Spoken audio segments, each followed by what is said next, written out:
Olá pessoal, Cirilo Cavalho aqui, hoje para falar de churrasqueira elétrica. Essa é a primeira que a gente está realmente avaliando, mas aos poucos vamos trazendo algumas outras para vocês conhecerem o que tem no mercado.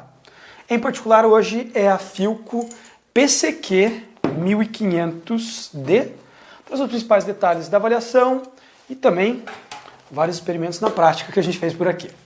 Vamos lá? Uma das principais razões que me interessou avaliar esta churrasqueira elétrica é pela forma como vem a resistência nela. Por sinal, essa aqui é a parte de cima, 40% chapa, 60% grelha, mas o interessante é aqui embaixo. A resistência ela já está presa na chapa. Não tem como você tirar essa peça daqui. Ela é feita para ficar nessa posição, tanto que aqui na grelha você vê o desenho acompanhando a resistência. E tem várias vantagens de você fazer a resistência presa. Uma delas é que quando cai a gordura, ela não vai entrar em contato direto com a resistência e vai cair direto no coletor. Na maioria das churrasqueiras, a grelha fica em cima, com umas hastes bem fininhas, e a resistência fica suspensa entre a bandeja e a grelha. E com isso, a gordura fica caindo direto sobre a resistência, e aí tem um choque térmico na resistência toda hora, que não é bom para a vida útil dela, acaba também acumulando muito mais sujeira no processo e também gera muito mais fumaça. Isso é uma coisa que me agradou, eu já tive aquelas outras churrasqueiras, não me agradava muito, e essa aqui pareceu interessante. Eles têm 3 versões diferentes com esse antiaderente na parte superior, chamam de Max Gold, por sinal. Eles têm mais, é um tom de cobre mesmo. E realmente é um antiaderente interessante. Quando a gente fez todos os testes aqui, não grudou nada. Questiona a durabilidade, já tem alguns riscos. Assim, a gente tentou conservar o máximo possível, mas não conseguiu evitar de uma hora ou outra usar um garfo para pegar um alimento. Então, é difícil você evitar metal quando lidando só com carnes, principalmente para fazer um churrasco. Assim mesmo, não tem nenhum ponto que está parecendo que está descascando o antiaderente. E a gente já deve ter usado aí umas 6, 7 vezes. Fizemos aí alguns churrascos diferentes. Este aqui é o modelo médio. Ele tem 55 de comprimento, pegando essa peça aqui, e quase 35 de largura. Os outros modelos, um é menor, que é o 1200D, e o maior, que é 1800D. Alguns pontos importantes para diferenciar um do outro. O 1200D, fora a potência, que é 1200 watts, e aqui nós temos 1500, ele tem só grelha, ele não tem essa parte de chapa. Mas a resistência é embutida como aqui. Agora, quando você vai para o 1800D, a potência é maior, 1800 watts, e 2 resistências separadas, com 2 controles separados. O que é bem legal, você pode controlar parte da grelha numa temperatura e parte da grelha em outra. O ponto negativo é que a resistência é daquela que fica suspensa entre a bandeja e a grelha. A grelha é larga como essa aqui, mas assim mesmo vai acabar pingando sobre a resistência quando esquentando os alimentos. Neste produto aqui, além da resistência estar embutida, eu posso pegar tudo isso aqui e jogar embaixo d'água. Fica muito prático de fazer esse trabalho. E naquelas outras, a resistência fica suspensa aqui, muitas vezes ou você não consegue tirar, ou é bem chato de tirar, que você tem que tirar todo o controle junto. Então, essas limitações fazem um diferencial muito grande quando fazendo um churrasco elétrico. Essa aqui é uma das peças que eu ainda não falei, né? Eu acabei passando pela bandeja, deixa eu montar aqui para vocês verem. Então você tem a bandeja inteira de plástico, mas também ela não acaba aquecendo no processo, e ela serve basicamente para sustentar a bandeja coletora e para acomodar a grelha aqui em cima. E aí já vem um detalhezinho importante, ela tem um espaço para encaixar o termostato, que é essa peça aqui que eu estava movimentando, e você tem que achar o lado certo para fazer esse encaixe. E é um pouquinho chatinho aqui para fazer esse travamento. Tem horas que eu encaixo bem, tem horas que eu acabo vacilando. Agora aqui tá fácil depois que você alinha bem. E aí você encaixa o termostato para conseguir ligar a resistência. Tem uma segurança extra, o produto não vai funcionar sem essa peça, é óbvio, não tem como ligar na tomada. Também toda a parte delicada da elétrica fica isolada da água, que é basicamente todo esse conjunto aqui. Por sinal, falando um pouco do termostato, ele tem um controle contínuo de temperatura. Eles colocam 1, 2, 3, 4, 5, mas se eu parar entre 1,5 e 2, vai ter uma diferença de temperatura nesse processo. Então, quando a gente coloca no mínimo, ele deu aí perto de 140 graus em média no conjunto aqui. E a temperatura máxima ficou perto de 190, quando a gente coloca na posição 5, que seria o máximo. Agora, eu digo em média, porque o termostato fica desligando e ligando a resistência. E aí você fica mexendo na temperatura final do produto.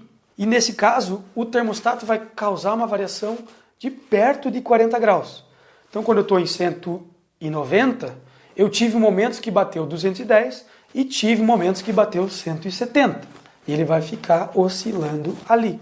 É esse um grande diferencial entre a churrasqueira elétrica, fora o carvão, é claro, e a churrasqueira com carvão, é essa variação contínua de temperaturas, que a da 190, você fica diminuindo bastante a temperatura e subindo bastante a temperatura, e fica nessa. Por sinal, aqui a resistência está dispersando o calor na grelha, e neste caso, a resistência, ou na parte da resistência em si, a temperatura é mais alta. Chegou a dar 240 graus bem perto da resistência. O que para muitos pode ser bem interessante. Ó, eu aí já estou me batendo de volta. Para alguns pode ser interessante eu colocar a carne bem nas posições mais quentes e depois ficar deslocando ela mais distante da resistência para ter um certo controle usando a chapa em si. Para aqueles curiosos em relação ao consumo, como ela liga e desliga, não é 1,5 kWh que ela vai consumir menos. Então, se a gente colocar muita comida e deixasse rodando aí por 1 hora, ela ia gastar perto de 1 kWh. Quando lidando com temperaturas bem mais baixas, mesmo que se use por 1 hora, ela vai gastar aí 0,6 kWh. Como você faz um alimento aí perto de 20 minutos, meia hora, você vai estar gastando basicamente metade disso. Nos testes realizados aqui, nós usamos algumas carnes diferentes. Chegamos a usar bife, uma peça bem fininha de alcatra, fizemos filé, uma peça um pouco mais grossa, fizemos hambúrguer e também fizemos frango, peito de frango, uma peça mais grossa. Quando fazendo o filé, a gente praticamente só usou a grelha e ele assou relativamente rápido, uns 15 minutos aí assou por completo. Ficou mesmo as marcas da grelha quando colocando ele ali por um tempo e ficou saboroso, suculento e bem assado internamente. Quando fazendo o hambúrguer, ele levou um pouco mais de tempo, porque era uma peça mais grossa, mas a grelha em si, a resistência consegue dar conta em manter a chapa aquecida, mesmo colocando vários alimentos ao mesmo tempo. Por sinal, quando a gente fez o filé, a gente jogou também o hambúrguer e jogou o frango ao mesmo tempo, para ver se conseguia baixar a temperatura da resistência, e ela mesmo assim deu conta de fazer tudo ao mesmo tempo. O frango que levou mais tempo, levou aí perto de 20 minutinhos. Depois que a gente conseguiu dar aquela dourada por fora, a gente foi picando ele e espalhando sobre a grelha, porque dentro não teria como assar, a não ser que a gente colocasse uma temperatura bem mais baixa, para daí fazer um processo mais lento. Mas é possível, você tem um controle bom, apesar de ficar variando 40 graus, mesmo assim você consegue dar conta de fazer um alimento de forma mais lenta. Nos testes feitos com legumes, a gente colocou uma trouxinha com cogumelos e ficou muito fácil de fazer, aqueceu muito rápido. Para aqueles que querem misturar carne com legumes, dá para fazer tranquilamente nessa chapa e atende bem a temperatura para lidar com esses alimentos também. Principalmente que muitas vezes tem que jogar temperaturas mais baixas para esses casos. E por último, os testes que a gente fez foi com alcatra, cortando ela fininha e aí comparando com a churrasqueira com carvão. Nesse caso seria o Gengis Khan que a gente usou. O Gengis Khan basicamente é uma grelha em formato de doma, você coloca carvão ali e aí assa peças fininhas. Então a gente colocava as alcatras ao redor e aqui também colocou algumas. É nessas horas que você vê a grande diferença de você ir para o carvão. Quem realmente curte o carvão faz falta colocando só na resistência. E nesse caso, quando você tem a gordura pingando sobre a resistência, de repente até aquela fumaça pode contribuir um pouco mais para o gosto do que neste caso, onde você não tem esse contato com a resistência. Aí já é uma pergunta que eu deixo para vocês, se vocês veem diferença, caso vocês tenham testado com um produto deste, ou com um produto onde a gordura pinga mesmo sobre a resistência. No acabamento, eu diria que está bom. Essa peça tem um antiaderente só na parte superior. Essas abas são plásticas, mas é um plástico mais rígido, aguenta bem. Poderiam evitar essa quantidade de parafusos na parte de baixo, fazer de uma forma mais inteligente, mas assim mesmo estão usando alguns parafusos de inox, parece aqui, que daí não vai enferrujar com tanta facilidade. A chapa embaixo não é pintada, é extremamente fina, mas a gente fez um teste aí pingando um pouco de sal e ela não chegou a enferrujar.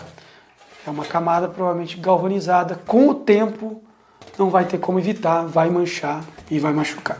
Seria interessante de repente que fosse pelo menos esmaltada. Mas assim mesmo, do que a gente usou, ainda não está manchando. E como eu disse, essa peça é plástica, mas o acabamento dela é muito bom. Ela é flexível, robusta. Os pés não são de borracha, mas tem umas nervuras na parte de baixo que segura bem ele sobre a superfície. Um dos detalhes mais apelativos da limpeza do conjunto é a grelha em si, com esse antiaderente, e realmente é muito prático de tirar a sujeira de cima da grelha. Seja colocando dentro da pia e jogando uma água fervendo e depois esfregando com uma bucha, vai bem. Ou mesmo, antes sequer de tirar da bandeja, colocar só uma esponja e passar com água, ele vai pingar no coletor, então você quase limpa ela por completo antes sequer de levar para a pia. Cada um aí vai limpar do jeito que achar melhor. Dos dois jeitos a gente viu muita facilidade nesse processo. Aqui embaixo ainda vai ficar um pouco de acúmulo perto da resistência, em alguns pontos onde a gordura acaba escorrendo, e com o tempo com certeza aqui vai ficar manchado. Mas como não tem contato com o alimento e é um aço grosso, não vai ter problema de perda de vida do produto. Só um dos pontos que também desagradou é nessa base aqui embaixo, essa chapinha metálica aqui, ela parece ter uns parafusos simples, então tem que cuidar quando for lavar essa bandeja para não deixar água acumulada, para não danificar essas peças metálicas que acabam sujando, tudo acaba sujando quando você faz um churrasco com bastante gordura. No geral, gente, essa é a grelha, é um produto bem simples, essa churrasqueirinha elétrica da Philco. Espero que vocês tenham curtido, comentem aí embaixo, aqueles que já estão utilizando há um tempo, tragam suas informações, principalmente do antiaderente. Nos vemos na próxima, gente. E assinem o canal. Tchau, tchau.